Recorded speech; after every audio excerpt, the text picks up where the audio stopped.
padres, cuando nací, conocieron al Señor.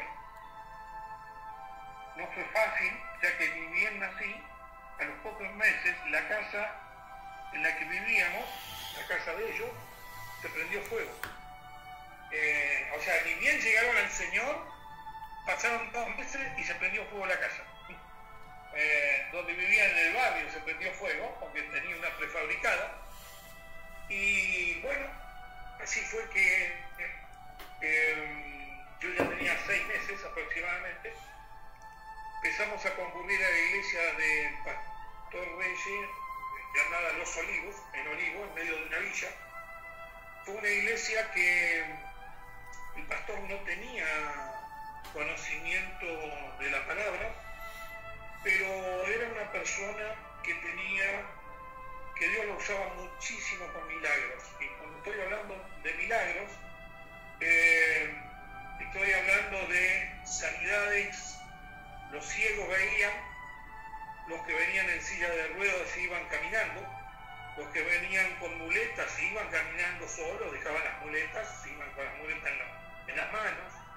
Hemos visto milagros, o sea que he crecido, he tenido la bendición de Dios de poder crecer en un lugar donde los milagros eran diarios y teníamos reuniones todos los días. Cuando la iglesia en el año 70 de Argentina, de la Unión de las Asambleas de Dios, la más grande era la iglesia de Coblan, tenía 40 personas, la iglesia de Olivos tenía 400. La iglesia de Olivos sostuvo por mucho tiempo a la Unión de las Asambleas de Dios. El pastor fue sanado de un cáncer de estómago. Vino a los 54 años al camino del Señor y bueno, ya con toda su vida hecha, tuvo un encuentro con el Señor que le cambió la vida. Hay una diferencia a quienes nacemos dentro de la iglesia evangélica, por ejemplo fue mi caso y la de muchos compañeros que nacimos, donde hay una diferencia entre la persona que viene, entre comillas, del mundo, con una vida hecha, con heridas y con un montón de situaciones, y se encuentra con el Señor, tienen un cambio, pero los que nacemos dentro de la iglesia, ya todo pasa a ser normal, no sé si me entienden. Es una vida distinta. Vemos, por lo menos mi generación lo vio y participó de una forma distinta.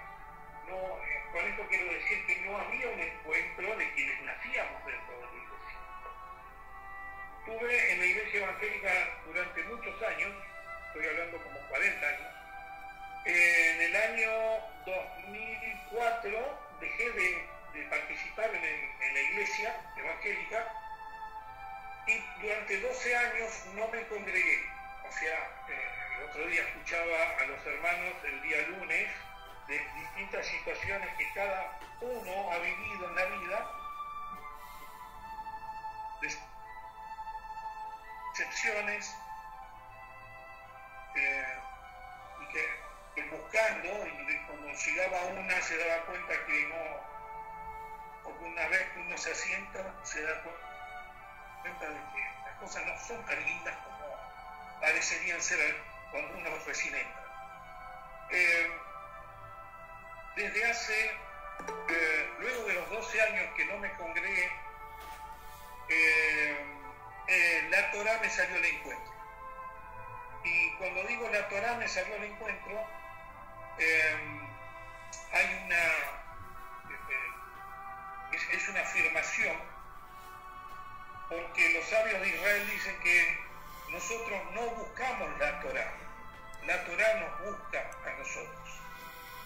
¿Y cuál es el requisito para que nos busque a nosotros? Hay uno solo, el querer conocer la verdad. Yo me fui he trabajado en ministerios desde chico y las decepciones y las frustraciones y el ver que lo que uno lee hechos no es la misma iglesia, porque no es la misma iglesia. En la iglesia evangélica se dice que es relación y no religión, y uno cuando sale se da cuenta y empieza a analizar todo y se da cuenta que sí es religión, que sí hay un sistema, ¿sí? Y que nunca se debe ir contra el sistema. Y Jesús dice, no me elegiste vosotros a mí, sino que yo los elegí a ustedes. En la serie Los Elegidos hay un párrafo en uno de los episodios donde le venden a Jacob un lote,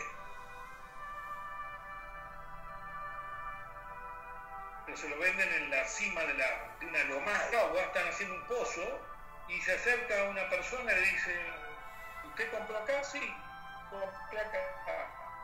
¿Y qué están haciendo? Estamos buscando agua. Mire usted. Pero ahí no van a encontrar agua nunca. Estamos en la cumbre de la loma. Allá abajo puede haber agua, 500 metros puede haber agua.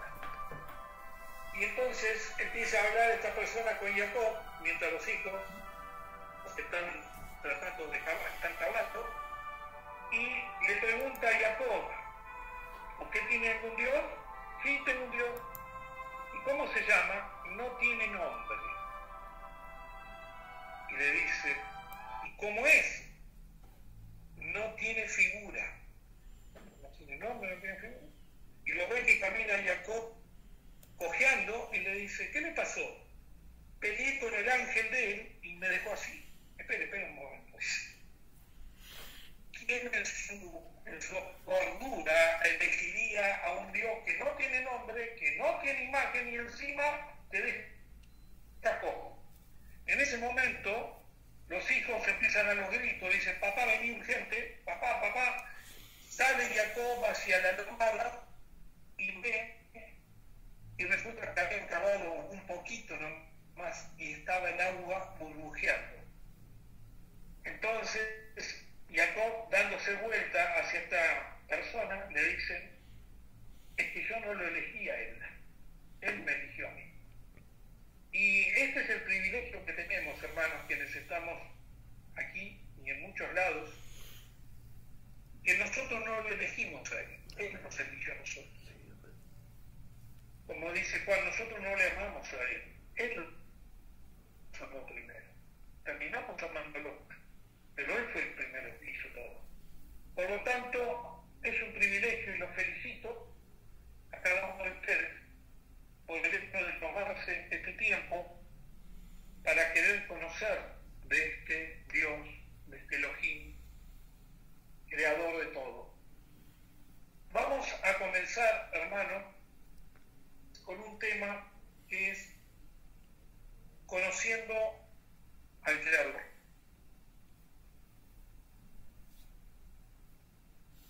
Y para esto vamos a utilizar a una persona que es un personaje enorme de la historia del pueblo de Israel llamado Abraham. Y Abraham tiene una fe. Entonces vamos a tener que primero decir quién es Abraham para que nosotros podamos entenderlo. Todo lo que les digo, hermano, no es invento mío. ¿Sí? Esto es dicho por rabinos, a los cuales he estudiado. Habla el rabino, nos cuenta el rabino Alejandro Abruj de Amijay lo siguiente. Abraham, llamado el hebreo, hay muchas corrientes que se preguntan por qué hebreo, por qué cruzó el río, pero es más simple el tema, decía él. Es hebreo porque es de la descendencia de Eber. ¿Y quién es Eber? Eber es el hijo de Shem, hijo de Noaj. ¿Sí?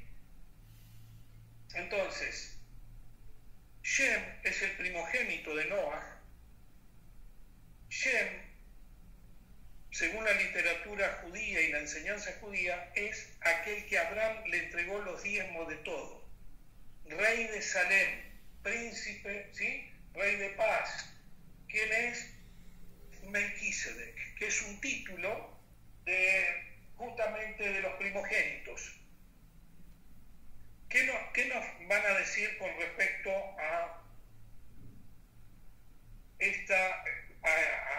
Abraham concretamente? Lo que se nos va a decir es que Abraham era hebreo, y cuando Dios les dio toda la tierra a Noé, repartió la tierra entre sus 3 hijos. A Shem le tocó lo que es Asia, lo que es Medio Oriente. A Jafet le tocó lo que es Europa. Y a Cam le tocó lo que es África. De Cam viene Canaán. Entonces, imagínense qué está haciendo Canaán en territorio de Shem. ¿Sí?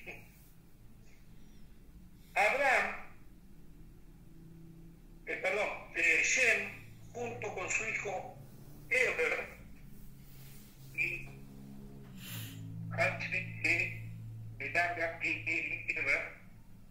tenían una yeshivá, nos van a decir que es una escuela de la fe, porque era sacerdote del Dios Altísimo y enseñaban la fe del Dios único. En esa escuela es donde aprendió Abraham. El padre de Abraham, Taré, se muda a una región llamada, justamente a la región de Ur de los Caldeos. Recuerden que cree en un Dios único, ¿sí? Que él cree en un Dios único. Y allí se va a encontrar con un personaje llamado Nimrod, rey de Babel, que se dice a sí mismo que es un Dios. Muy bien. Vamos a establecer, hermanos, el concepto de Dios creador único. Todo lo que fue creado tiene que tener un comienzo, pero el creador no está bajo esta máxima, él está por fuera de todo esto, no lo incluye, por lo tanto. En el inicio de todo, él es el inicio de todo y quien lo sustenta de manera constante y en forma abundante, ya que todo fue hecho de la nada, ya que no había materiales. Cuando Dios crea, lo vamos a ver cuando empecemos con Bereshit, Génesis 1:1, en el versículo 2 dice, en el 1 dice, Bereshit bara, ese bara es crear de la nada. Dios creó de la nada, porque no existía nada. Y el material que Dios usó fue nada. Esto es muy importante tener este concepto, hermanos, porque no sé ustedes, pero yo tenía un concepto de que Dios me creó y ahora yo tengo vida en sí mismo. Esta no es la fe de Abraham ni del pueblo de Israel. Les voy a dar un ejemplo. Si usted toma una piedra y la tira para arriba, esa piedra se transforma en una piedra voladora, por así decirlo. Y va a volar hasta que se le acaba la energía que usted le impuso. Cuando se termina la energía, la piedra cae otra vez al piso y queda totalmente inerte, no se va a mover. O sea, vuelve a su estado natural. Imagínense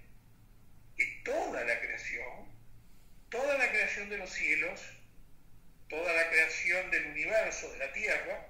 Cuando hablamos de los cielos, es importante aclarar que no son los cielos que nosotros vemos con nuestros ojos. Los cielos son los mundos espirituales. Toda la creación, los mundos espirituales, los seres que habitan estos mundos espirituales, ángeles, arcángeles, querubines, serafines, huestes celestiales, huestes de maldad y todo cuanto Dios creó, está siendo sostenido, y nosotros desde ya incluidos, todo está siendo sostenido en este preciso instante por Dios. Por lo tanto, Dios aplicó, por eso se dice que Él es el principio de todo, es quien le infunde vida a todo, quien sustenta todo en forma constante y abundante.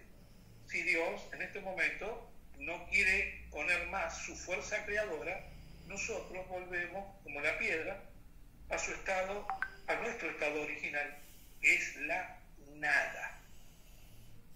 ¿Está bien hasta ahí, hermanos? ¿Comprenden?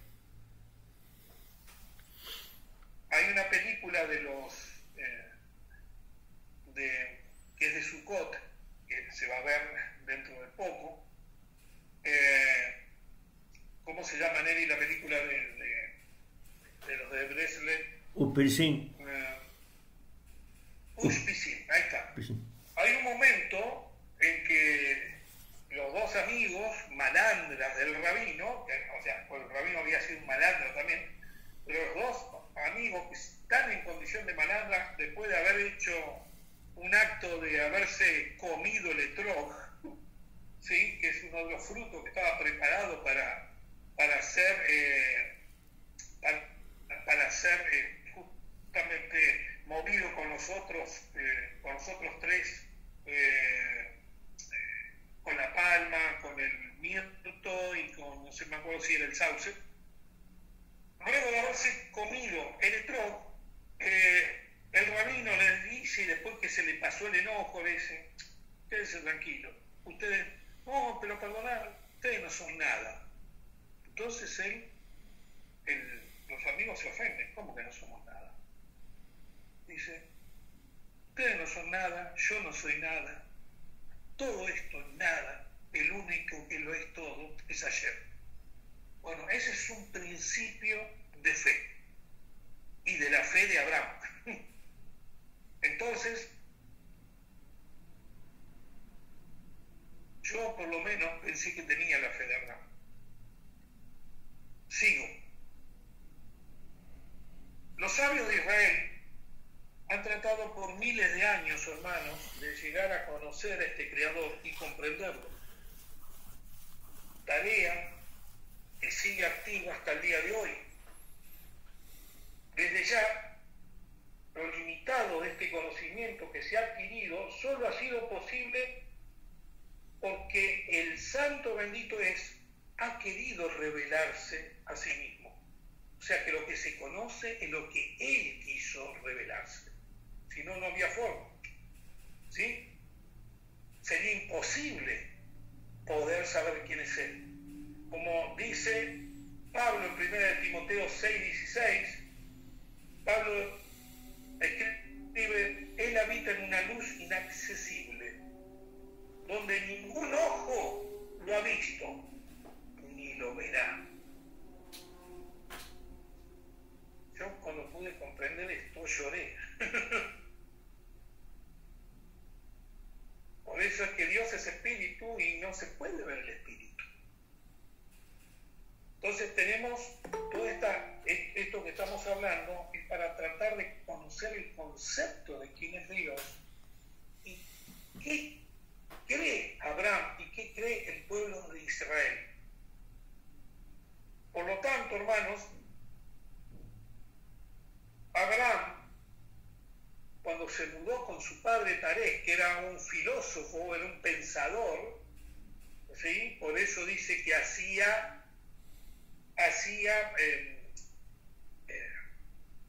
muy increíble como escriben estos judíos. Dice que en definitiva en el Midrash, que es los libros como si fueran las parábolas, dice que Tera tenía un supermercado de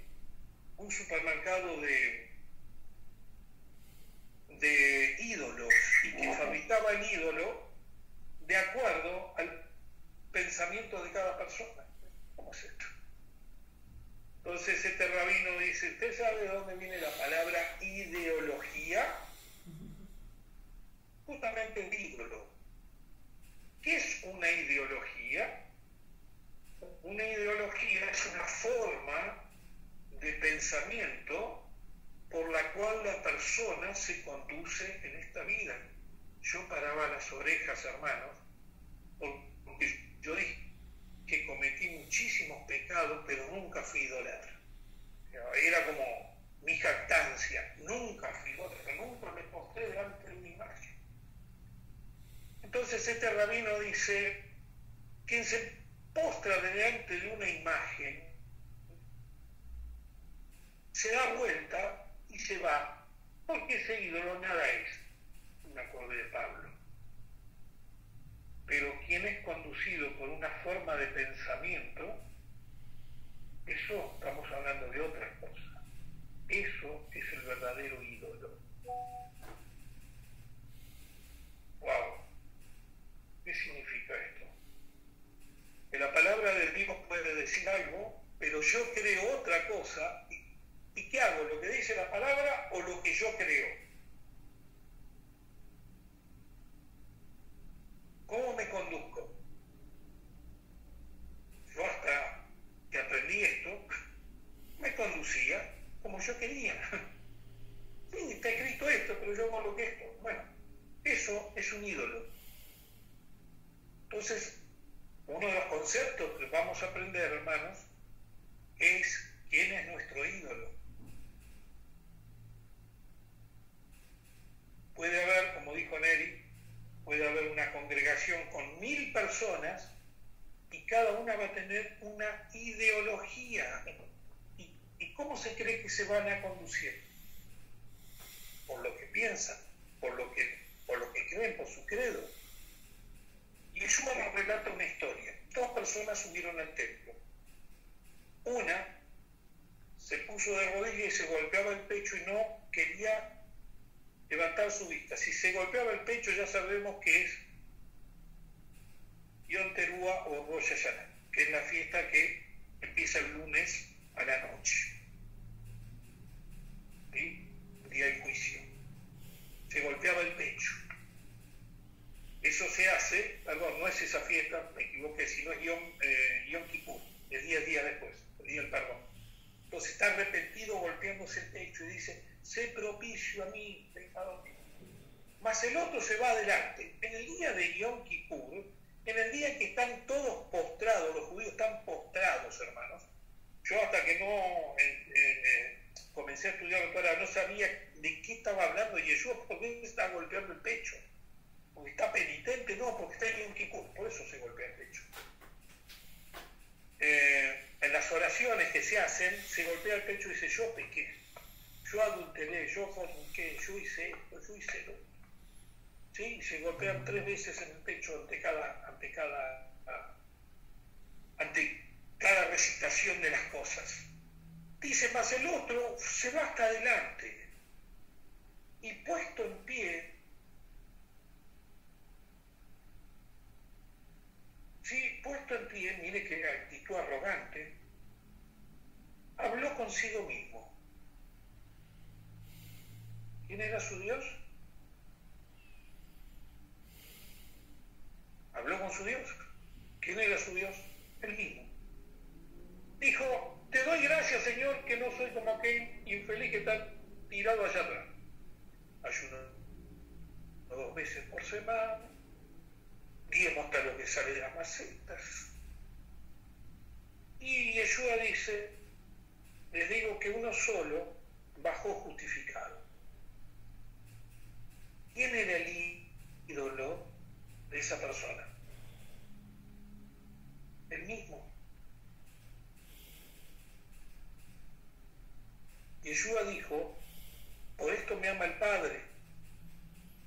porque yo no hago mi voluntad, sino hago su voluntad. Si Yeshua se niega a sí mismo y hace la voluntad del Padre, él se acaba de hacer uno con el Padre. Eso es hacerse uno.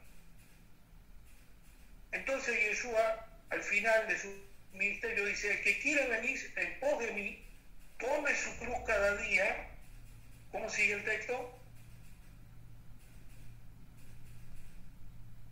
¿Cómo sigue el texto? Pueden leerse tranquilos. Niéguese ¿a qué? A sí mismo y sígame. ¿Por qué hay que negarse a sí mismo? Porque el Dios que cada uno de nosotros tenemos es nuestro ego, es nuestro yo. Acá hace lo que yo digo. En esta casa mando yo. ¿Nunca lo hemos dicho? Pues entérese que todos somos idólatras. Porque cada uno hace lo que quiere, lo que le viene en ganas.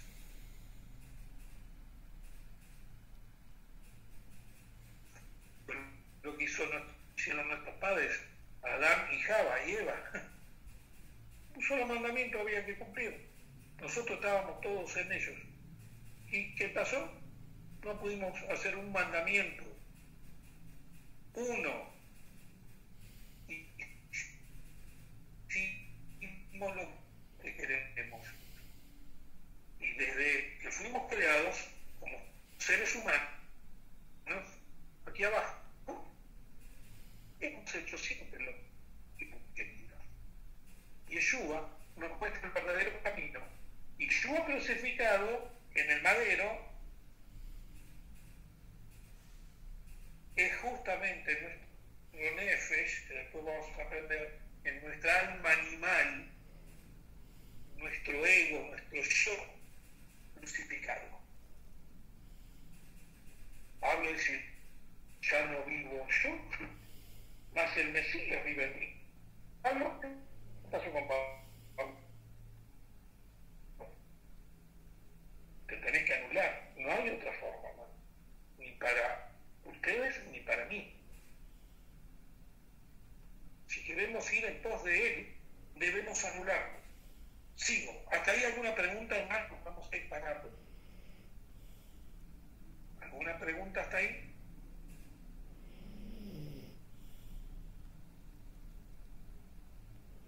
Sigo.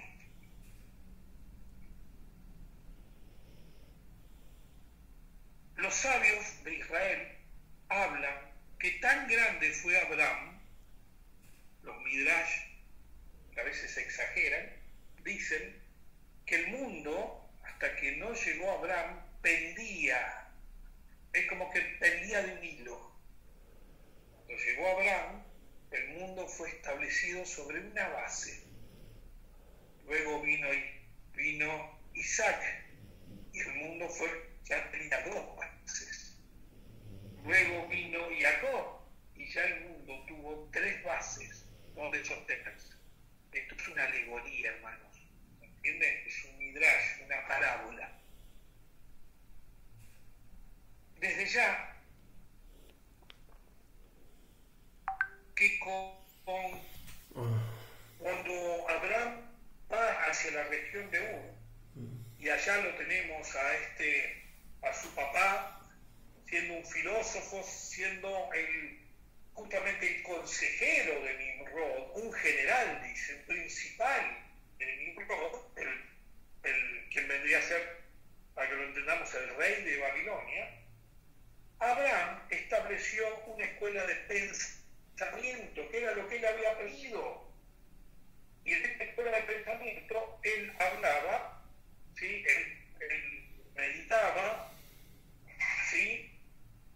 Y él dice que Abraham llegó al conocimiento de Dios, esto es un midrash, al ver la naturaleza, porque la obra de sus manos habla de quién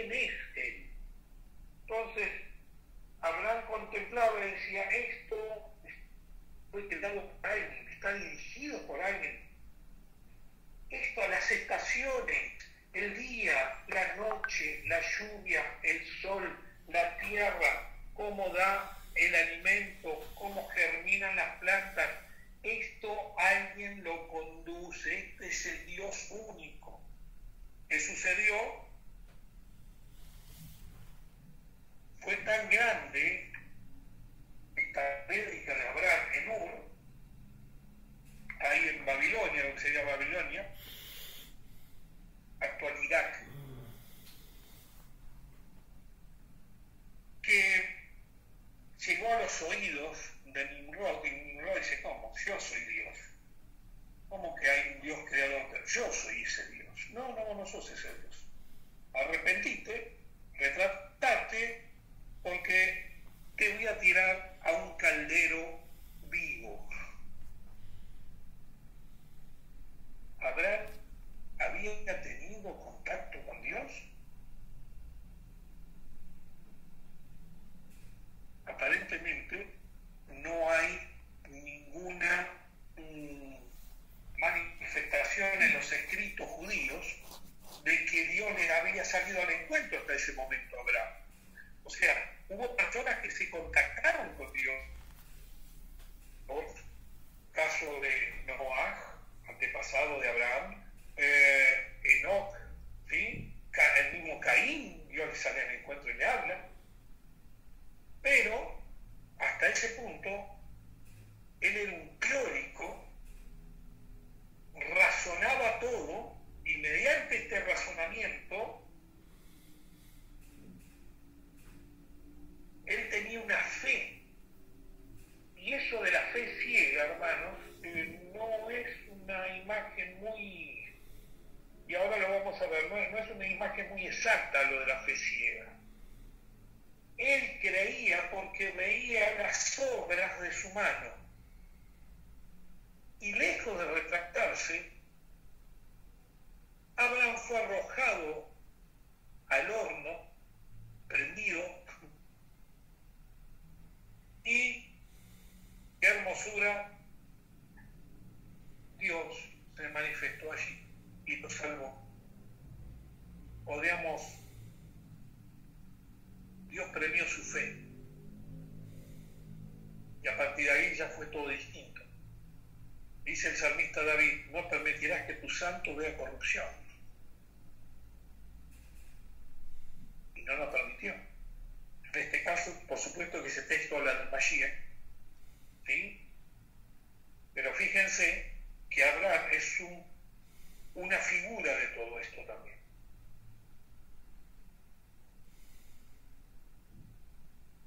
Abraham, a partir de ahí, Dios le dice que se vaya, y él se va a partir de ahí ya le empieza a hablar, y él se va con su papá, ¿sí? De Ur va a Harán, y en Harán muere su papá. En Harán es donde muere. Entonces, está escrito sobre esta historia, porque en Génesis 12, versículos 4 y 5 dice lo siguiente: que Abraham ya tenía 75 años cuando salió de la casa de su padre por orden de Hashem, de Aram, luego de la muerte de su padre, tomando a Sarai, su mujer, a Lot, su sobrino, ya que su padre había muerto, diciendo también que a él también lo arrojaran al fuego, lo arrojaron y murió el papá de Lot. Y miren cómo el detalle que dice, a Lot tomando todos sus bienes que habían ganado. No dice tomando el ganado, todos sus bienes que habían ganado. Y sigue diciendo el texto, y las almas que habían adquirido en Aram. ¿Quiénes son estas almas? Todos estos son los discípulos, nos van a decir los sabios, son los discípulos de su escuela, ya que Abraham enseñó enseñaba a los hombres y Sarai enseñaba a las mujeres. Y dice, y se dirigieron hacia Canaán, y a la tierra de Canaán llegaron. Tiene que haber ahí, hay una enseñanza. Entonces, tenemos que entender, hermanos, y vamos a ir tratando de ver todo este tema, de cuál era la fe de Abraham. Abraham pensaba que el mundo era dirigido por Dios. Una de las cosas que me olvidé de decirles, Abraham fue la primera persona que se conectó desde abajo. Ahí es una manera de decirlo. Y Yeshua va a decir, todo lo que haces acá abajo, o sea, todo lo que vos hagas acá abajo va a repercutir en el mundo espiritual. Hasta antes de Abraham, Dios les había salido al encuentro, por así decirlo, a las personas. Dios se había revelado. Pero con Abraham pasó algo distinto.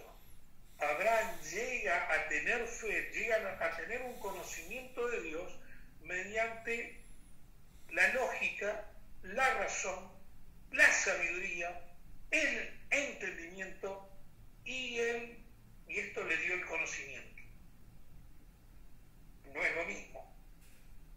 Generalmente,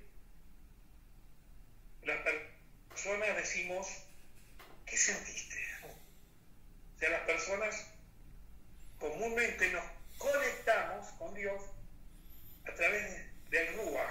El Ruach se asienta en el corazón, el Ruach es un área del alma que tiene que ver con las emociones, con los sentimientos.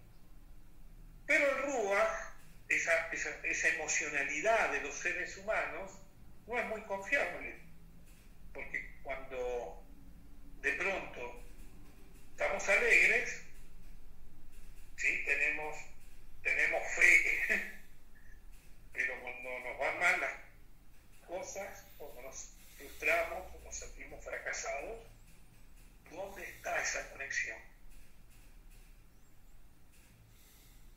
Y cuando vienen los problemas, ¿dónde está la conexión? Abraham se sostuvo por lo que creía, no por lo que sentía. Abraham entendió que todo fue creado por él, por este Dios, todo se sostiene por él, que fuera de él no hay nada. Vamos a verlo en un momento, vamos a tratar de ampliar esto. Él lo dirige todo, no hay nadie que haga algo sin que él lo permita. La pregunta es, ¿tenemos la fe de Abraham? Comúnmente, de donde vengo yo, que es el cristianismo, no quiero ofender absolutamente a nadie, ¿sí? Estoy hablando desde lo que he vivido. Realmente creemos que Satán, ¿sí? Un ángel está por fuera de Dios, es el enemigo de Dios, es el que pelea contra Dios. Cuando nos pasa algo, sabíamos decir, fue el diablo, porque siempre el diablo fue para todo, ¿no? Me echaron el trabajo, fue el diablo, fundí el auto, fue el diablo, me enfermé, fue el diablo, siempre era el diablo. El diablo, pobre, tenía el pastor Reyes que decía, pobre tipo, dice, le culpamos de todo. Entonces, esto significaba que si todo fue el diablo, Dios se durmió, se distrajo. Pero Satanás, como está siempre, anda como león rugiente, que no duerme nunca, o sea que es más poderoso que Dios. Esto no es la fe de Abraham, hermanos. Y quiero que entendamos que solamente los hijos de Abraham tienen su fe, es decir, su creencia. Hay una expresión judía que dice Ein od milvado, que significa no hay nada fuera de él. En el libro de Isaías 45, 5 y 6 encontramos esta declaración del Señor. Yo soy Adonai y ninguno hay. No hay Dios fuera de mí.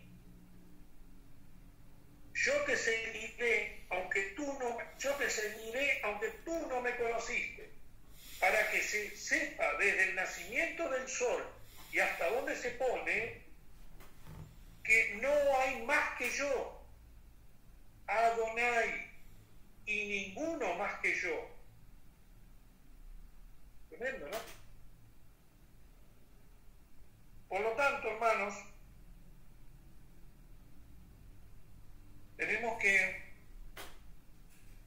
le voy a comenzar algo así nomás, se lo doy una pasadita. Nosotros dentro de nuestro cuerpo tenemos 3 niveles de alma. El alma tiene 3 niveles, como 3 compartimentos, por así decirlo. ¿Sí? El alma, cuando el Señor nos crea, sopla en la nariz de Adán y entró la Neshama. Quienes anotan, Neshama es el alma divina. Se le llama Nefesh Elohim, el alma divina. Esta alma, hermanos, es aquella que nos diferencia de todos los otros seres creados. ¿Sí? El otro, y esa alma, esa parte es la parte más elevada, por eso está en la cabeza. Allí está, en hebreo se lo digo, luego en castellano, para quienes copian, está la Jochma, vamos a explicarlo. Jochma es la sabiduría. Está Binah, o sea, hemisferio derecho, Jochma. Hemisferio izquierdo, Binah. ¿Sí? Y está el Da'at, traducido como conocimiento. ¿Vieron cuando dice los 7 espíritus de Dios? Espíritu de sabiduría, espíritu de entendimiento, espíritu de conocimiento. Lo mismo, no, es todo un proceso. Vamos a dar un ejemplo humano para que lo podamos entender. La sabiduría, y ahora dicen justamente los especialistas que la sabiduría se compara con un espermatozoide, o sea, del varón, ¿no? Un esperma del varón. Y es un haz de luz. Le digo para que entiendan cómo funcionamos. Ese esperma sale, es un haz de luz, es un... ¿Sí? Me viene una idea. ¡Ay! Tuve como una revelación. Ahora esa idea salió, por eso es como un esperma, sale hacia el hemisferio izquierdo, que es donde está Binah. ¿Quién es Binah? Como si fuera un útero femenino. Un esperma entra dentro de un útero femenino y después comienza a procesar esa idea. ¿Sí? Y comenzamos a entender cómo se puede llegar a ser algo. Luego de un tiempo, ese entendimiento, ¿sí? Como si comparado siempre con un vientre femenino, sale un niño. Ese niño sería el dar, el conocimiento que sale por la boca. ¿Está bien? ¿Entendemos eso? Voy a preguntarte un chascarrillo todo el tiempo, digo si se entiende. Espero no aburrirlo con esa manera de hablar. Entonces, la sabiduría es como un chispazo, entra en el otro sector, entonces sale del derecho, entra en el izquierdo, que es como un vientre femenino. Ese procesa ese esperma. O sea, en la vida real, lo que salió del varón fue nada más una gotita, pequeñito, ¿sí? Pero el vientre, la mujer tiene la capacidad, por eso a la mujer se le llama la co-creadora o la socia de Dios, ¿sí? Que esa semillita que entró en ella comienza todo un proceso hasta que forma un ser humano. Y cuando sale, eso sería el conocimiento que sale por la boca. ¿Está bien hasta ahí? ¿Se entiende, hermanos? Por lo tanto, nosotros tenemos esta alma superior llamada esta alma divina, Nefesh Elohim, y tenemos el Ruach, que tiene que ver con los sentimientos que se asientan en el medio del pecho. Por eso cuando ustedes sienten la presencia de Dios, no se siente en los dedos del pie, no se siente en la cabeza, se siente en el pecho. Ahí está sentado el segundo nivel del alma, ¿sí? Llamado Ruach. Y luego está el tercer nivel del alma, el más bajo de todos, llamado, lo tenía por acá escrito, llamado alma animal. Alma animal. Esta alma animal, hermanos, tiene que ver con el comer, el tener relaciones, el andar, el poseer, el querer tener. Veo esto y lo quiero. ¿Qué gana de comer un asado? Por ejemplo, eso tiene que ver con este nivel de alma, se llama el alma animal. El alma animal lo tienen hasta los mosquitos. Todo ser creado que anda, que se arrastra, que vuela, tiene un alma, por eso justamente que puede tener estas características, y aún las plantas tienen almas. Y no contesto con esto, también estas creaciones tienen sentimientos, o sea, tienen un ruach, tienen una emocionalidad. Si no, fíjense, hay un animal que en hebreo se llama Keleb, que significa perro. El perro es Keleb. Lev es corazón, todo corazón. ¿Quién es todo corazón? El perro. ¿Sí? El perro tiene sentimientos. ¿Sí? El perro le va a expresar si está enojado, lo va a ladrar. Si está furioso, lo va a morder. ¿Sí? Si lo extrañó, va a llorar.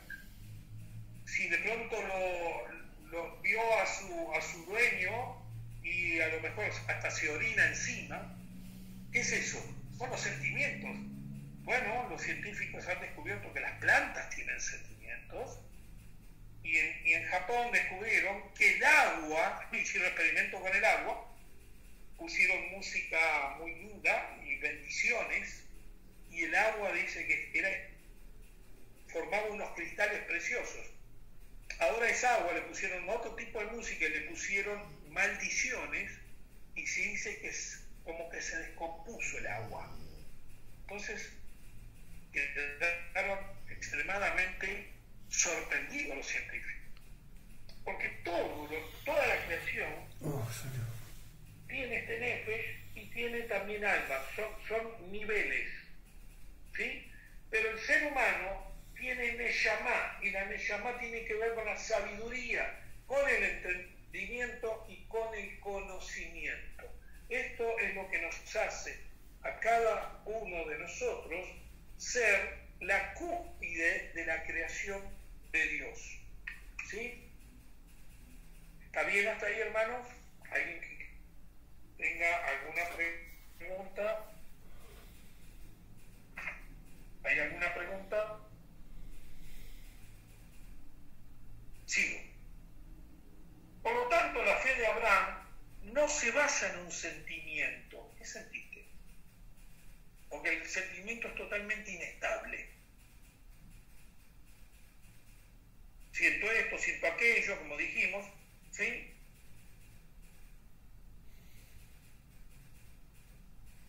Job dice, yo sé en quién he creído.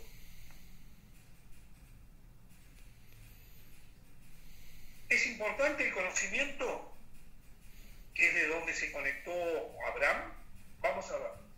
Está escrito en el libro de Oseas 4:6, mi pueblo perece por falta de sentimiento. ¿Qué dice sentimiento? ¿Qué dice? ¿Y sentiréis la verdad y la verdad nos hará libre? ¿O dice conoceréis la verdad? ¿Se entiende, hermanos? Pedro declara, hay un pasaje en el libro de Juan, y les voy a relatar la historia. Hay multitudes siguiendo al maestro y lo quieren hacer rey, ya les dio de comer todo. Entonces, el grueso de los seguidores del Mesías lo comienzan comienzan a abandonar antes que el Mesías les empezó a decir: ¿ustedes saben por qué me quieren ustedes? Porque les he dado de comer. ¿Qué significa eso? Nefesh. ¿Por medio de quién se habían conectado con el Mesías? Por el alma animal, porque comimos. Lo vimos. 5 pancitos, 2 pececitos, nos dio comer a 20.000. Hagámoslo rey. Este tipo nos va a dar de comer a todo el mundo. ¿Cómo se conectaban? Por el Nefesh. Hubo luego otro grupo y Yeshua les enseña al resto que queda: el que no come mi carne, no bebe mi sangre. Oh, no, dura palabra. Allá nos hablaba de cosas bonitas, ahora nos empezaste a hablar de cosas feas. Y el segundo grupo, que estaba conectado a través de los sentimientos, de las emociones, se va. Yeshua ve que ya se fue el grueso, totalmente todo el grueso, y que quedan únicamente sus discípulos, los 12. Y le dice: ¿no se quieren venir ustedes también, muchachos? Y Pedro contesta lo siguiente. Pedro dice,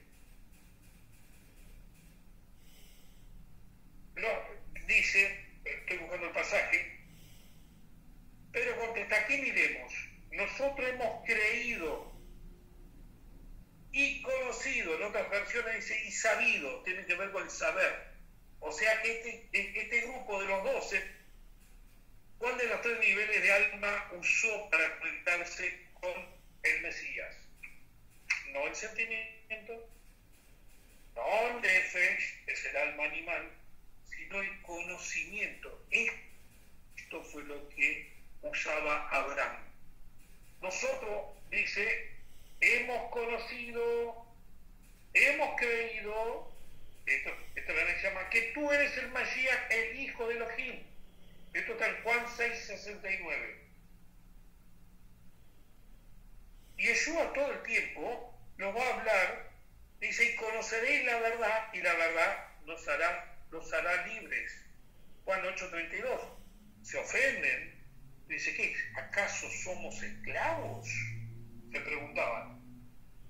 Y acá, hermanos, hay un concepto. Toda persona, escuchen bien, toda persona que no tenga su neyamá despierta, su conocimiento, su entendimiento y la sabiduría, que no la tenga despierta, que no la tenga activa y que ésta no esté dirigiendo su vida, dicha persona está en oscuridad. Oscuridad es la 9ª plaga, hermanos. Oscuridad igual ignorancia. Es lo que están las plagas. La 9ª plaga de Egipto fue esa, y esa misma plaga es para la última generación. Dicen los Midrash que era tan densa la oscuridad que se podía palpar. Entendamos, era tan densa la ignorancia que se podía palpar. Y esta plaga está en el libro de Apocalipsis para la última generación. Nosotros estamos viviendo en el tiempo de la tecnología, pero nunca ha habido tanta ignorancia como en este momento.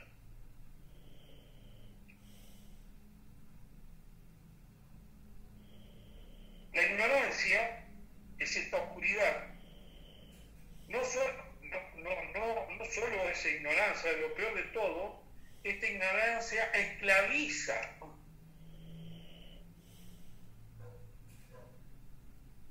La persona se encuentra esclavizada por, entre comillas, Faraón.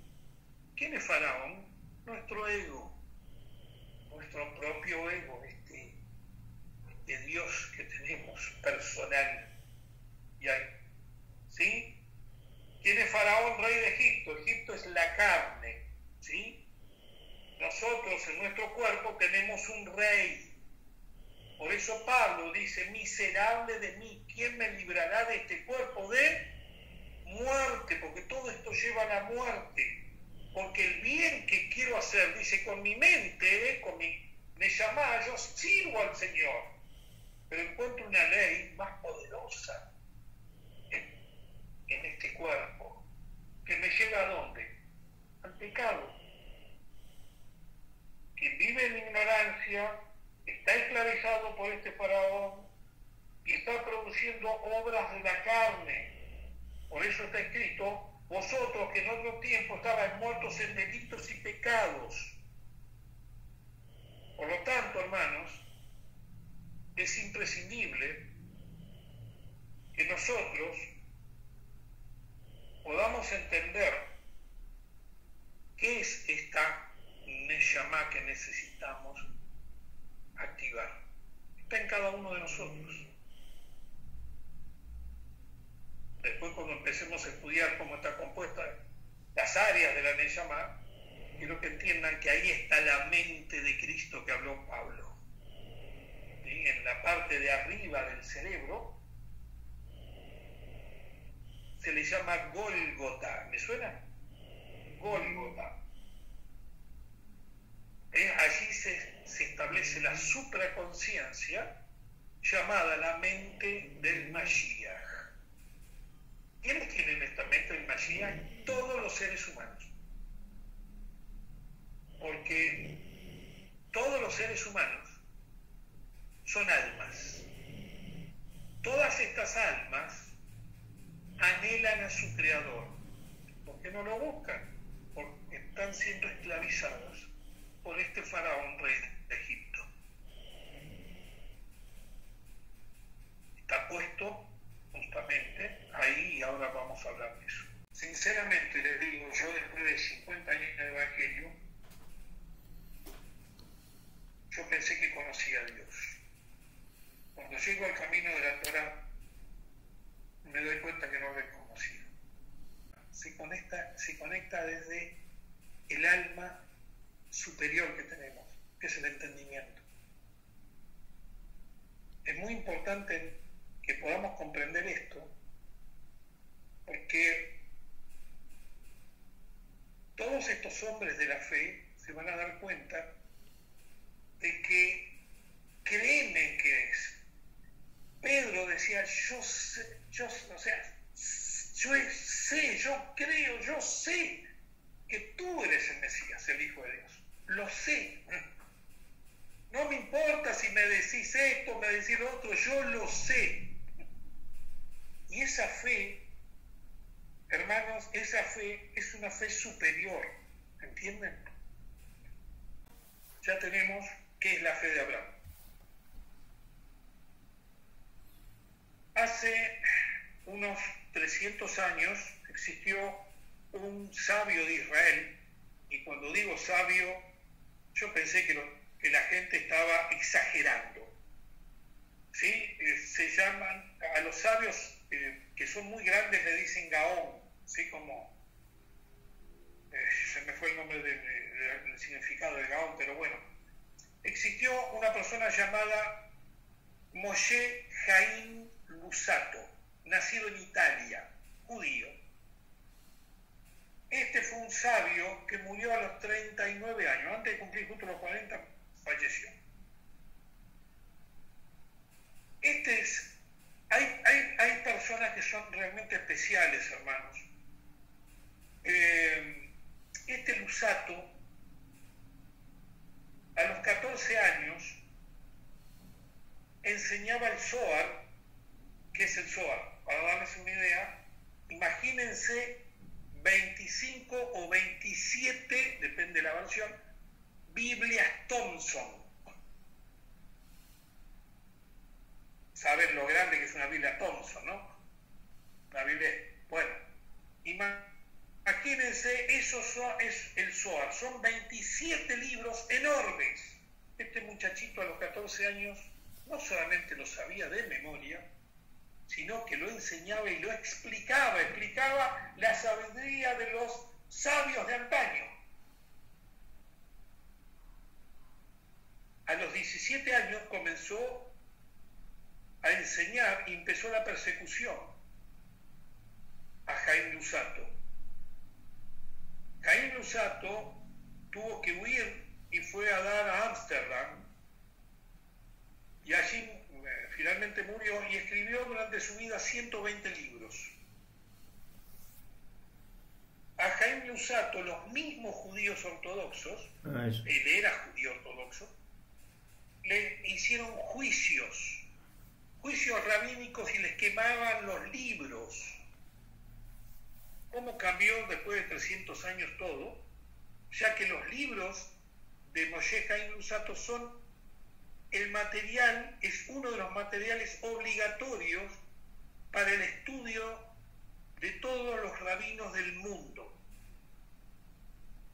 La pregunta es, ¿por qué le fue perseguido? ¿Por qué le hacían juicios rabínicos? ¿Por qué le quemaron los libros? Y la respuesta la da el rabino Ber, de bendita memoria, porque también partió hace pocos años. Moshe Jaime Luzzatto era un discípulo de Yeshua. Ya no.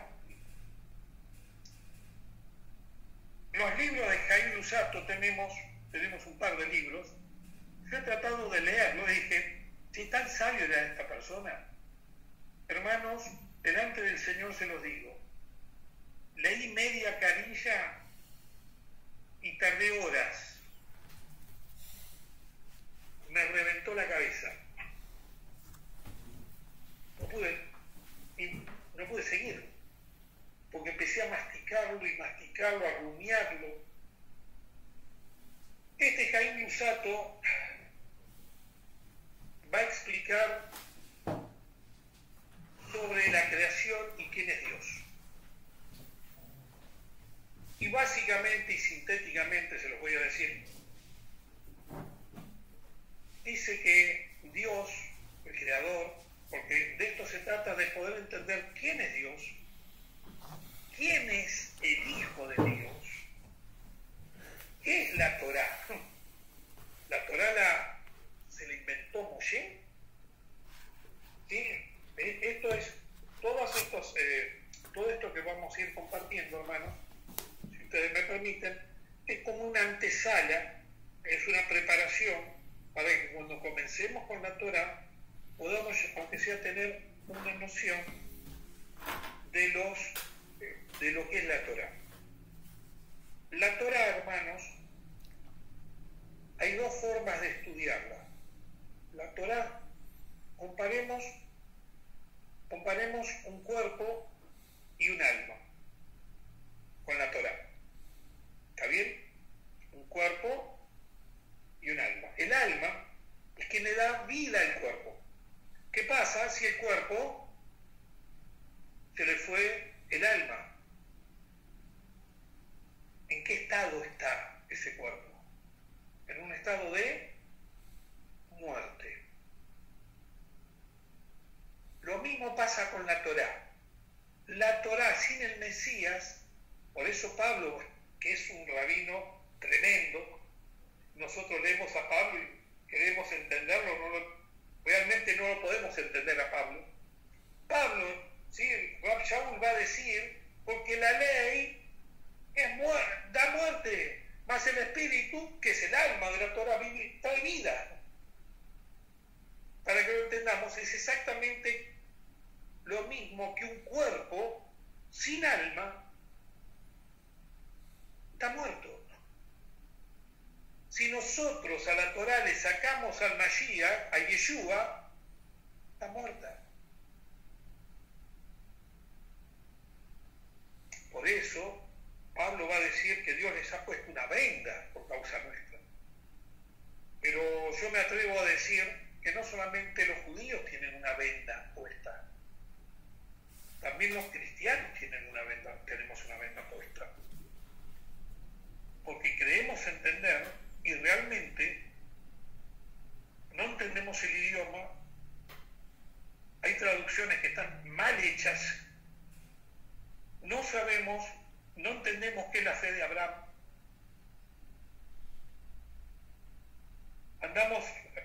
Andamos reprendiendo, como pasaba en el tiempo de Anacondia, reprendía, se caía una escoba, andaban reprendidos. ¡Ah! Empezaban a reprender, hacer guerra espiritual. No entendemos nada. Eso es lo que nos sucede, hermanos. Mire,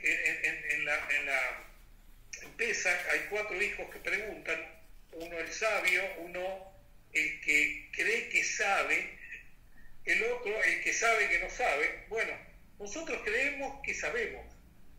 Cuando venimos a la Torá nos damos cuenta que no sabemos nada. Una cosa que me olvidé de decirles de mí. Yo de niño fui el niño ¿por qué? ¿Por qué pasa esto? Y si no tenía respuesta, a mí se me producía un vacío dentro mío. Necesitaba que me explicara por qué funciona esto así. Imagínense en una iglesia donde no... ¿Por qué dice la palabra esto? ¿Qué sé yo? Fui joven, pasaba peor. O sea, en la adolescencia pasaba peor. Ya fui adulto y ya estaba frustrado.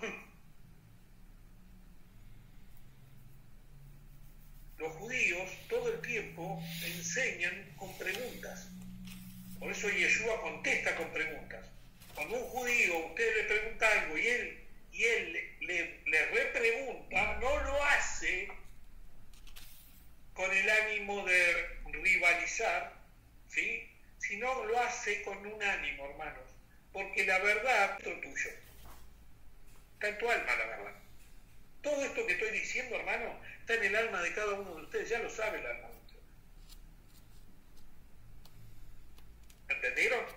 El alma de ustedes sabe toda la Torá, hermanos. Comprende todo, pero ¿qué pasa? Cuando el ángel, ¿conocen la historia esa? Dice que cuando un alma va a nacer, que va a ser engendrada después de 40 días, Dios llama a un ángel, ese ángel se presenta delante de Dios porque lo mandan a llamar, perdón, esa alma se presenta ante el llamado y va con el ángel delante del Señor, y el alma se presenta con la siguiente frase: yo soy santa y pura y fui creada para estar delante de tu presencia. A lo que el Señor le responde: yo te creé para estar dentro de un cuerpo humano.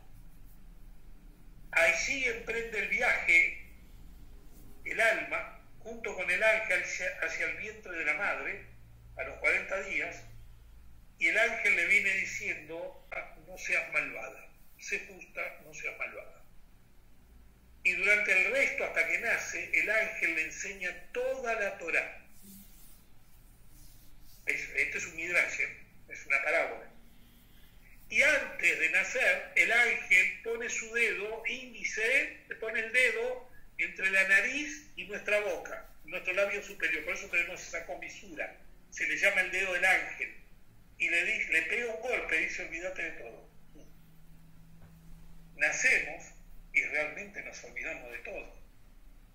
No sabemos quiénes somos. No sabemos qué estamos haciendo en este mundo. ¿A qué vinimos? Y con el tiempo empezamos a buscar, como en el caso de ustedes, a querer conocer la verdad. Esa verdad está dentro de ustedes, hermanos. Está toda la verdad dentro de ustedes. Por eso cuando vuelvo a los rabinos, cuando el rabino uno hace una pregunta, le contesta con otra pregunta, porque con preguntas lo va llevando a la persona, y la persona se le destapa eso que está tapado adentro, y mismo la persona da la respuesta a su pregunta. ¿Se da cuenta? Estaba ahí adentro. Siempre estuvo ahí adentro. Entonces, este Jaime Luzzatto, vuelvo a Jaime Luzzatto va a explicar, dice, de la esencia de Dios nadie conoce nada. Dios, en realidad, el Creador, no tiene nombre, no hay nombre que lo pueda abarcar. Vamos al tema de la creación. Luzzatto nos va a decir que este ser, este Creador, que todavía no es Creador, como está escrito, dice: yo habito en la altura, yo habito la eternidad. O sea, La eternidad es Él. Nuestra mente finita no puede llegar a entender, y les voy a demostrar que no podemos entenderlo. Cierren los ojos, vamos a hacer un ejercicio mental que es espiritual. Y traten, hermanos, de, aunque sea, visualizar una hoja de papel. Que no tiene ni principio ni fin, ni de los costados, más difícil hacerlo para arriba, pero supongamos que es la hoja de papel. Bueno, esa hoja de papel eterna, que no tiene principio ni fin, imaginémoslo, no podemos, pero no importa, hagamos el esfuerzo. Es Dios, representa a Dios. Esta hoja de papel lo llena todo. Cuando Dios se dispone a crear, no hay lugar para la creación. Por lo tanto, en nuestro ejercicio mental, vamos a agarrar mentalmente un alfiler o una aguja y en el medio de la hoja hacemos un agujerito. ¿Está bien? Muy bien. Eso significa, en hebreo, es que Dios hizo un simsum. Dios se contrajo, pero no hacia el centro, se contrajo hacia los costados y creó un agujerito. Imaginen, si usted lo... Ya está, hermano, pueden abrir los ojos. En ese agujerito que creó, si ustedes lo hacen en una hoja normal, agarren una hoja, pinchen la hoja con una aguja, y en ese agujerito Dios va a crear toda la creación de todos los mundos espirituales, que hasta donde sabemos son 5, ¿sí? Son 5 mundos espirituales. Va a crear todo el universo físico en ese agujerito. Todo el resto es Dios.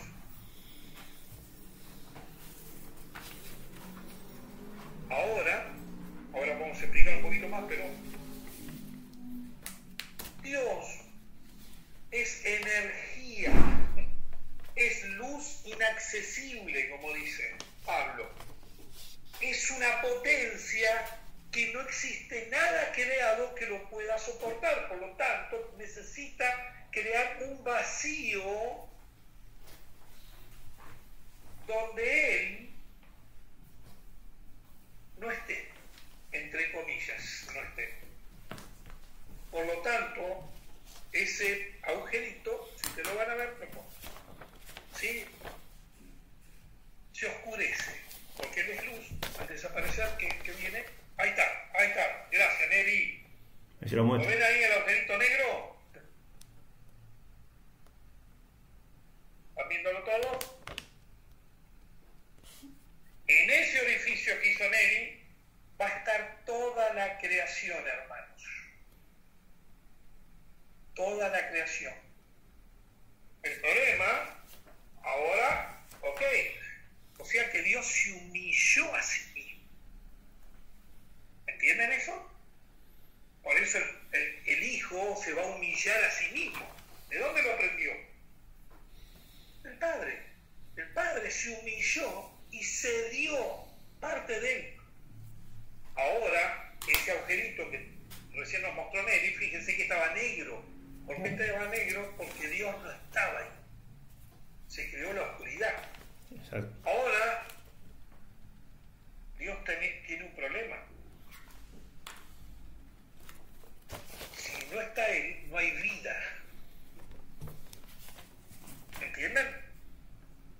Repito, si Él no está, porque Él me da vida y Él sostiene todo, entonces va a haber algo perfecto, bien, ahí lo va a dibujar Neri, va a haber, de Dios va a salir como si fuera una pajita, un sorbete, muy finito,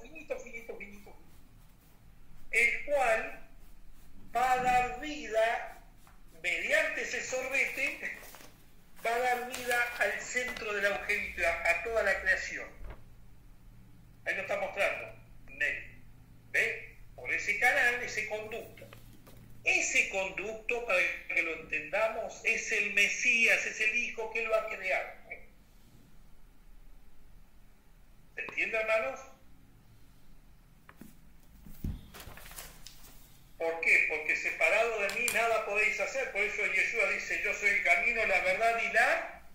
Vida.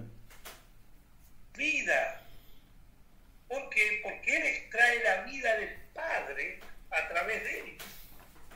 Yo, si no estaría en este momento conectado con el Señor y cada uno de ustedes, volveríamos a hacer nada, hermanos. Miren las personas que tienen miedo y que dicen, ay, yo no sé si el Señor está conmigo. Si no está con vos, no existirías. ¿Me ama el Señor? ¿Y qué te parece? Por eso dice, ¿quién me apartará del amor del Señor? ¿Hambre, tribulación? ¿Qué cosa? Ninguna cosa creada me puede apartar de Él. No hay nada, hermanos. Sigamos. Hay otro ejercicio espiritual que vamos a hacer.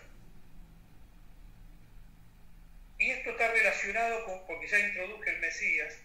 Dios no puede tener contacto con la creación.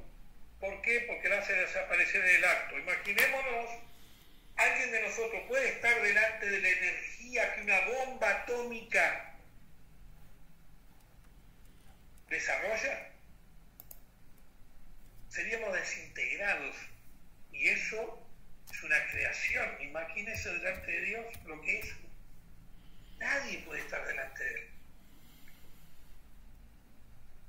Nadie, hermanos.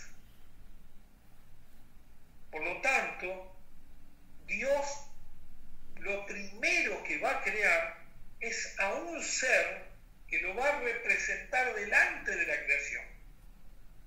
Ya se imaginan y ya conocen quién es ese ser. Por eso dice que el Hijo es el primogénito de la creación, de toda la creación. ¿Qué significa la palabra primogénito? El primero de muchos. La palabra unigénito significa único en su tipo. ¿Sí? El Mesías tiene estos dos nombres, pero ahora vamos a hablar del primogénito. El primero de muchos. ¿Sí? Entonces, vamos a hacer otro ejercicio mental para poder entenderlo. Ahí va. Imaginemos que vamos a inflar un globo. ¿Sí? Nos ponemos un globo en la boca y lo inflamos. ¿Está bien? Inflamos un globo. Todo lo que está dentro del globo, todo el aire que está dentro del globo, es toda la creación de todos los mundos espirituales, de todo el universo físico que no se le encuentra fin o que sigue en expansión. Eso significa que Dios se sigue humillando, que sigue en expansión. Entonces, ahí dentro del globo está toda la creación. Muy bien. El aire que está fuera del globo, que es infinito, ese es Dios. El globo es el Mesías. Y el aire de afuera, Dios, no se relaciona con el aire de adentro, es decir, la creación, sino a través de quién, únicamente. El globo. ¿Quién es el globo? El Hijo. ¿Se entendió, hermanos? Por eso dice, en Él somos y en Él nos movemos.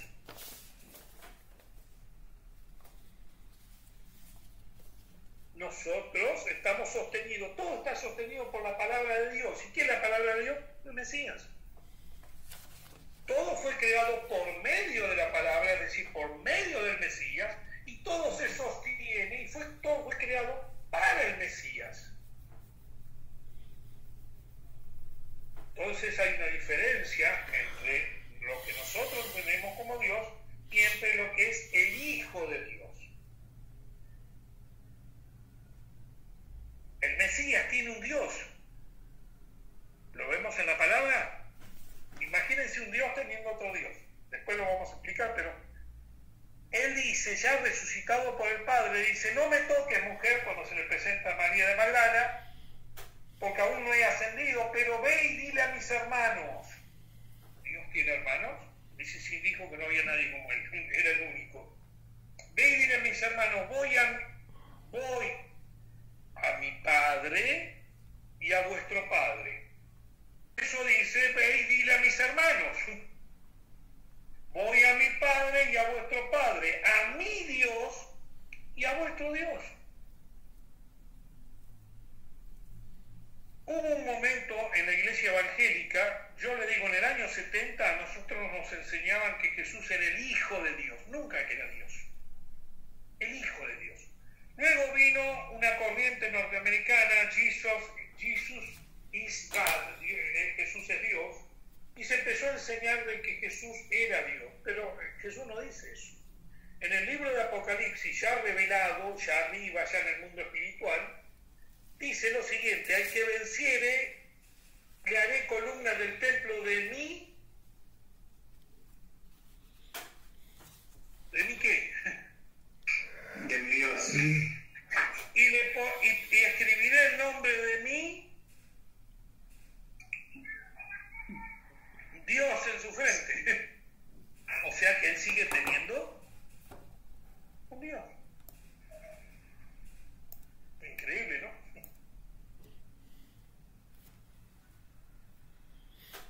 Muy bien. Voy a terminar, hermanos, porque yo puedo estar 4 horas, 5 horas, 8 horas he llegado a estar. Y después me asombraba de Pablo, que se le durmió uno y se le murió. Nada más que el poder de Dios estaba en Pablo, porque lo resucitó y siguió toda la noche.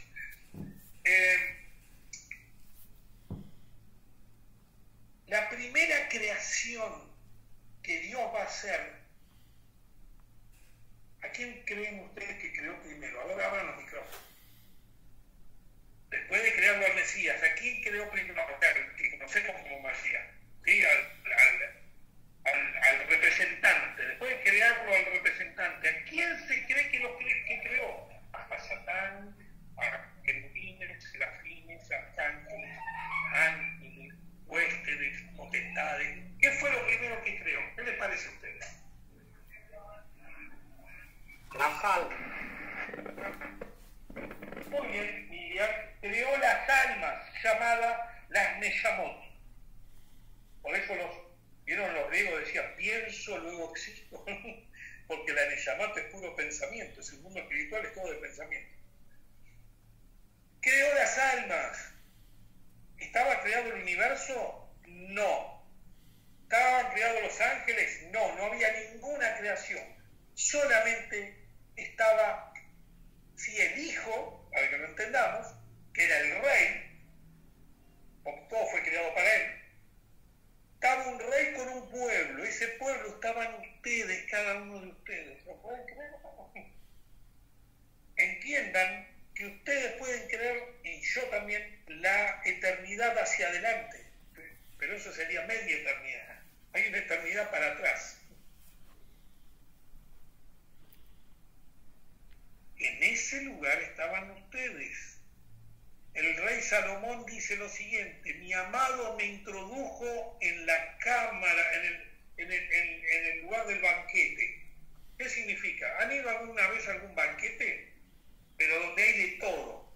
Mi hijo fue una vez acá, y me contaba mi nuera, fueron a tocar, porque es músico, con toda una banda, fueron a tocar acá las lomas de San Isidro, y yo cuando les llevé los instrumentos y abrieron los portones gigantes, unas palmeras, el lugar tenía 100 metros por 150 metros, el lugar más caro de acá de zona norte.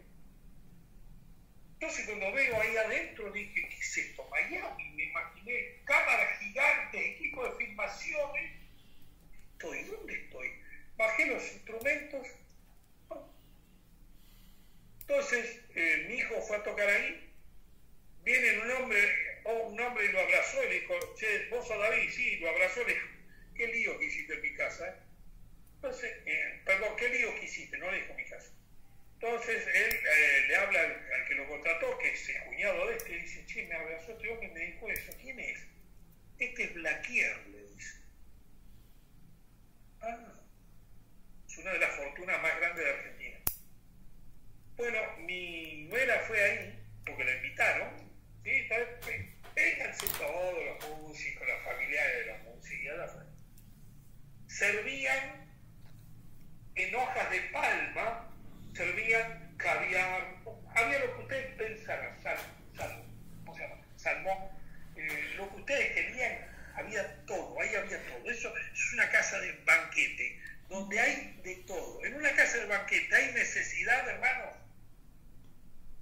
existe la necesidad, hay de todo. Nosotros existíamos en un mundo espiritual donde había de todo. Y como Neri me enseñó, las almas le dicen a su rey: Señor, está todo muy lindo, pero tenemos vergüenza.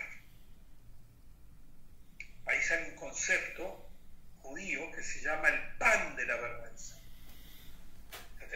Por eso es mejor dar que recibir. Cuando usted recibe le da vergüenza, pero cuando usted da, le da gozo, alegría. En ese lugar, las almas le dicen a su rey: tenemos vergüenza, queremos ser como tú. Vio la canción Yo quiero ser como tú, no la inventó Marcoví, tiene una eternidad para atrás. Queremos ser como tú, queremos dar, porque todo el tiempo nos estás dando, pero nosotros ya tenemos vergüenza de recibir tanto. El rey les dijo: qué bien, qué buena cosa han pedido, les haré un mundo para ustedes. Eso se conoce como el mundo Aleph. Cuando empecemos con las parashá, se van a dar cuenta que empieza con la letra Bet, que es el número 2. Pero este es el número 1. Por eso los sabios dicen: existió un mundo entero espiritual antes de este mundo de la creación. Esto está escrito, hermanos. Antes que el mundo fuera creado, yo te conocí, es decir, tuve relación con vos. ¿Cómo podés inventar? No. Relación que el mundo fuera creado. Mío es tú, yo te puse nombre, te dice. Muy bien. Por otro lado, esto lo escuché del rabino Amram Adnija, dice Amram Adnija: el rey, ¿que era un rey impuesto o un rey elegido? ¿Qué les parece a ustedes? ¿Había sido impuesto o lo habían elegido nosotros los elegimos, las almas lo eligieron? Fácil. No había otro rey, no había con qué elegir, no había con quién comparar. Era un rey impuesto. Y él prefiere ser el rey de pocos al rey que lo eligen, al rey de muchos que lo aceptan porque le fueron impuestos nada más. Por eso que cuando el Señor nos crea, nos da el libre albedrío para poder elegirlo. Por eso Él es nuestro rey. ¿Por qué nuestro rey? Porque lo elegimos. Es mi rey. Todavía no vino. Es mi rey. Yo lo elegí. Porque Él me eligió primero. ¿Entienden la diferencia, hermanos? En el Cantar de los Cantares dice: estoy enferma de amor. Pero dice en el hebreo, me decía Amanda, que no dice estoy enferma de amor. Dice: mi amor está enfermo. Opa, cambia la cosa. ¿Cómo que tu amor está enfermo? Sí. ¿Por qué lo amo? Porque me da. Si no me da, es un amor enfermo. ¿Por qué lo amábamos? Porque nos daba. Entonces nos trae acá y no nos da, hermanos. Nos retasea. ¿Para qué? ¿Por qué nos retasea? ¿Por qué bendecís, Señor, a los del mundo? A los que no te conocen, a los que no te tienen como rey, los bendecís. Y yo tengo que pasar necesidad. ¿Por qué? Tengo que pasar problemas. ¿Por qué? Dijo Moshe: por esta causa el Señor los sacó al desierto, para probar qué había en vuestros corazones. ¿Por qué me seguís? Esto es parte del proceso, hermanos. Arriba lo amábamos porque nos daba todo. Y si no nos da todo, ¿lo seguimos amando? Él es dueño de la plata y el oro. Él nos podría dar todo, pero no lo quiere hacer. No lo va a hacer. Porque es parte del proceso que lo elijamos, no por lo que nos da, como se fueron esa cantidad de discípulos, entre comillas, comillas, que lo querían hacer rey por los panes y los peces. Quiere que lo elijamos porque sabemos quién es Él. Porque le conocemos, no por los panes y los peces, no por lo que sentimos. Ahora concluimos, hermanos, ya estamos. Primera, hasta acá llegamos. Amén.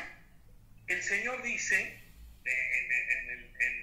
ahí en el libro de los profetas, creo que Jeremías, dice, les voy a mandar pescadores. ¿Sí? ¿Quién es el pescador? El pescador es Pedro. Pedro es un pescador de almas, es un pescador. Si un pescador es aquella persona que viene y te habla. ¿O quieren ver un pescador? Cristian es un pescador. El hermano que está acá, Cristian, te habla suavemente. Sí, Víctor es otro pescador también, así te hablan suave, te hacen entender. Perfecto, este es un pescador. No quisiste salir, porque esto es lo que pasa, hermanos. Dentro del sistema religioso, perdonen por lo que voy a decir, el lugar a llegar es el púlpito. Y hay personas que por llegar a ese lugar, no importa la cantidad de gente que le pisen la cabeza, ¿sí? O personas que se entregan unos a otros. ¿Por qué? Por estar arriba del púlpito, porque lo manden a cantar, porque lo mandan a leer, porque lo mandan a cosas, bueno. Entonces, se llega a una degeneración tan grande en cuanto a eso, en las iglesias. Por lo tanto, hermanos, el Señor primero dice, les voy a mandar pescadores. Y los pescarán en todo lugar alto. ¿Sabe dónde se ponían las iglesias? En los lugares altos. Y en todo valle frondoso. ¿Quién está en la valle frondoso? Los que adoran, pero del lado de la macumba, se da cuenta del otro lado. Entonces dice, miren ustedes, ¿dónde están las almas de Israel? Están en las iglesias y están en el otro lado también están. Les voy a mandar primero pescadores. Y si no quieren hacerles caso, ¿saben que mandadores? ¿Quiénes son los cazadores? ¿Esos que te lastimaron? Eran los cazadores. ¿Quién los mandó? El Señor los mandó. ¿Para qué los mandó? ¿Sabes lo que decía yo? De acá de esta iglesia me sacan con las patas para adelante, decía. O sea, muerto salgo de esta iglesia ahora. Eso decía. ¿Sabés qué? El Señor me mandó unos cazadores y salí corriendo. ¿No salís por las buenas? No te preocupes, te mando por las malas. Pedro era un pescador y Pablo era un cazador. Amén, es verdad. ¿Comprenden? Por eso es que el Señor, y si te pones a reflexionar, seguramente ya te había hablado para que te fueses. Y uno, por no perder el lugar, tanto que otra vez a otra iglesia, Señor, otra vez tengo que salir, otra vez empezar de nuevo, ¿cómo es posible? Quiero quedarme acá. Ah, ¿querés quedarte acá? Mirá, ahí te mando el cazador.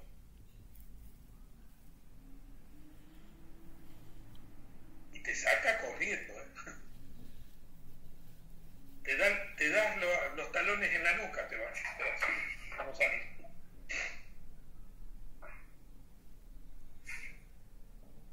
Hay un nombre de Dios que es el primero que se va a revelar en la Torah, que es Elohim.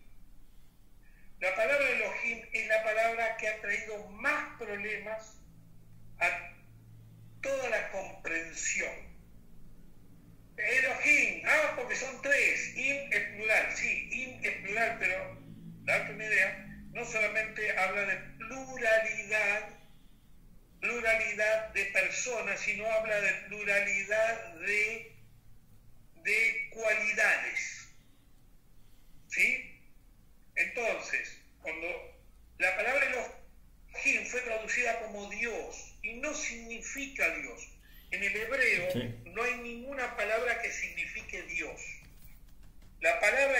usó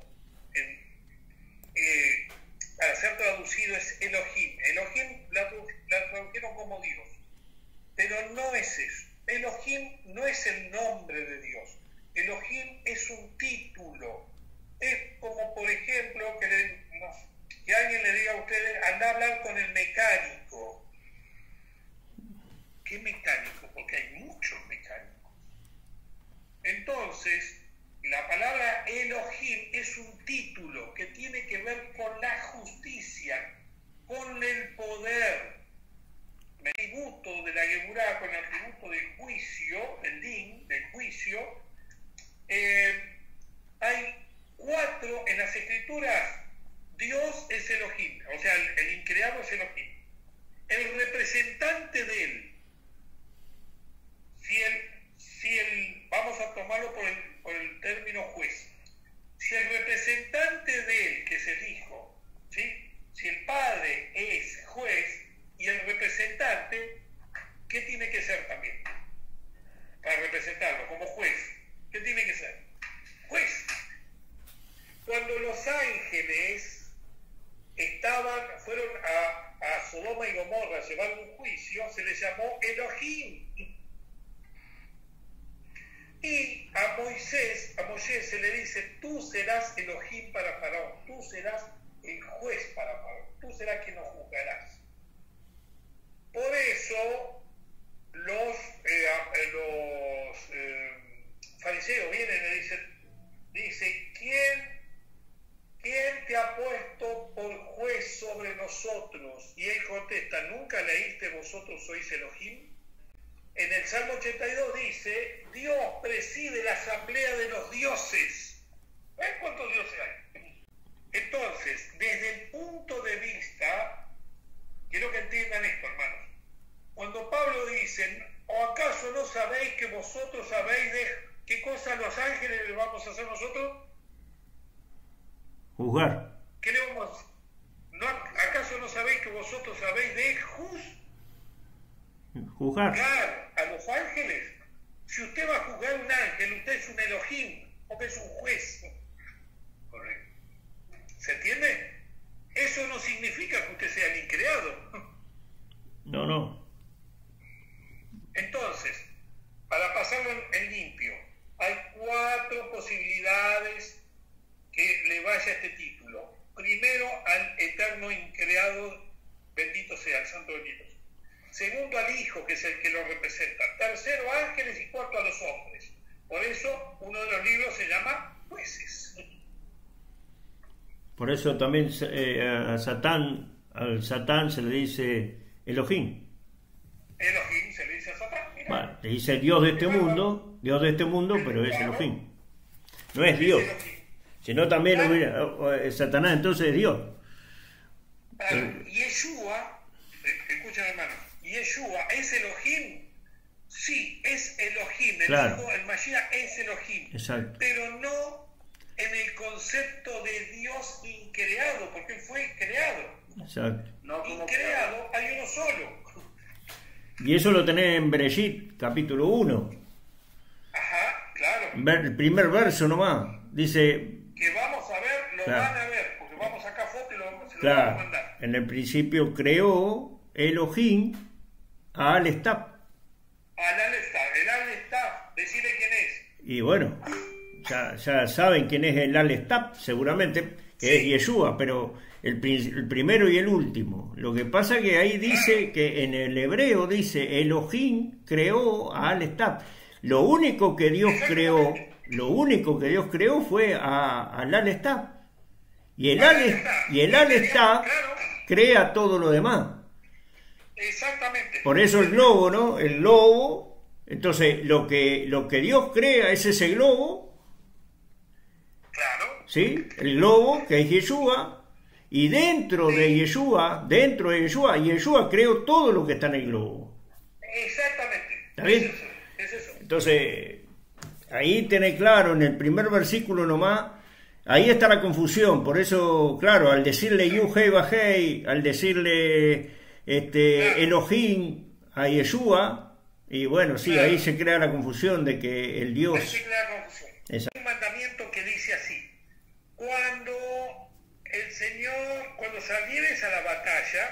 leímos hace poquito. Y el Señor entregare a tu enemigo. ¿Quién es tu enemigo? Tu ego. Y vieres que entre sus cautivos, hay una mujer de hermoso aspecto. ¿Saben que está secuestrada? ¿Saben quién es esa mujer? El alma. Mi alma está secuestrada por mi ego, ¿sí? Y la trajeres, entonces la traerás a tu casa, ¿sí? De eso después vamos a hablar, pero les explico esto nada más. La traerás a tu casa y ella llorará a su padre y a su madre por 30 días, es decir, el mes de Lul. El alma llora arrepentida para volver a su creador. Luego, dice, le cortarás el pelo, las uñas, y si ella quiere, ella será y te dará hijos. El alma, si fue secuestrada por mi ego, el cual le hizo hacer lo que quiso. ¿Sí? Esa alma, hermanos, es la alma que tenés vos, que está gritando dentro tuyo para ser liberada. La mía y la de cada uno. ¿Liberada por qué? Si Cristo ya me hizo libre. ¿Cristo me hizo libre? ¿Seguís mintiendo? ¿Seguís pecando? ¿Seguís robando? ¿Seguís fornicando? ¿Seguís adulterando? ¿Seguís chismeando? ¿Seguís mirando mal a la gente? ¿Por qué se cree que en las iglesias toda clase de pecado y se habla en lengua, se levanta la mano, se dice: Cristo mi Salvador? ¿Es tu Salvador? Sí, Cristo me liberó. ¿Te liberó? Ok. Sí, ¿por qué le pegas a tu mujer? ¿Por qué le metes los cachos, los cuernos a tu mujer? ¿Por qué? Si Cristo te hizo libre, o el miedo te sigue dominando. Amén. Porque el famoso Hasatán, que vamos a ver en las Escrituras, de hecho, esto es lo lindo de la Torá, el famoso Hasatán que vamos a ver en la Escritura, el Hasatán es uno de los nombres del ego, tiene 7 nombres en las Escrituras. ¿Sí? Hasatán, el opositor, el faraón rey de Egipto, dragón, bestia, en Ezequiel 29:2, el hombre fuerte que dijo Yeshua, ¿sabe quién era? Era el ego, justamente, que es Goliat. David es tu alma y Goliat es tu ego. ¿Sí? Entonces, imagínense todos los nombres que tiene el ego, y este ego es el que me domina. Este ego es el que tengo que crucificar y santificarlo. Tengo que crucificarlo todos los días. Todos los días me tengo que someter a la palabra, y el ego dice: acá quiero hacer yo. Yo digo que quiero, yo digo que hago, yo digo cómo se hacen las cosas. Ya. Satanás fue creado para nosotros. Los ángeles fueron creados para nosotros. Los demonios fueron creados para nosotros. Por eso dice, ¿para qué fueron creados? Para que cuando nos desviamos, el Señor los suelta y dice: dale, hacémelo volver. ¿Se entiende? Entonces, por eso dice que los ángeles fueron creados para quienes han de heredar la salvación, están al servicio nuestro. Nosotros no los mandamos, pero